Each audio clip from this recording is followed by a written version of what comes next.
So I've ran this Monster Trials type tyre. They do use them for racing flat tracks.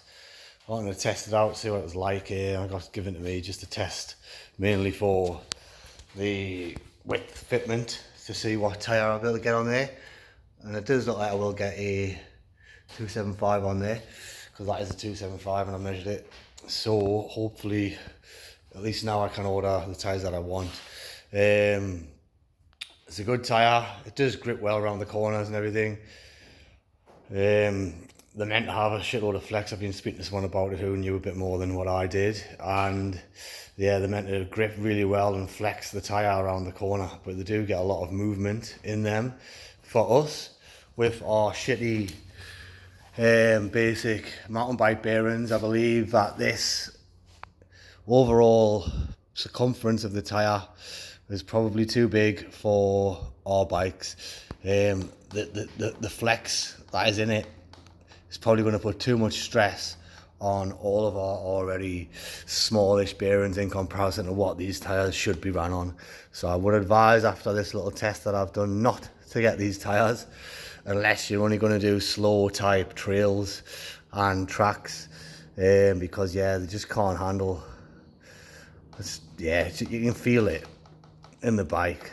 Mine's plated up as well and lengthened. It should be stiffer, but I can still feel that in comparison to a normal one. You can see the tyre there. There's just movement. Because I've put this on, I can also feel a little in my bearings, which I couldn't feel before with the stock tyre. So I'm probably going to do my bearings as well. Yeah, so definitely would advise not to get a tyre with such a high wall like this. Definitely keep it down to around about the shinkos for me were pretty perfect, but I want to try a different look and get some more meat on the back to get the power down for future mods. But yeah, that's it. That's the verdict then.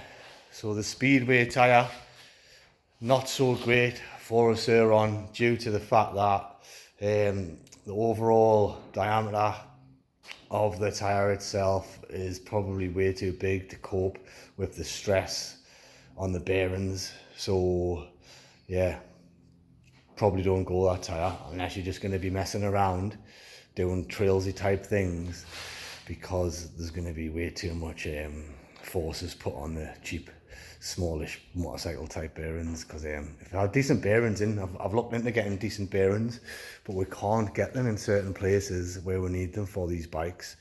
So we're kind of stuck with what we can now in the swing arm and the jack shaft, because I can't get any upgraded ones that are just solid one piece ones. So yeah, just stick to a smaller tyre on the back is probably what I would advise.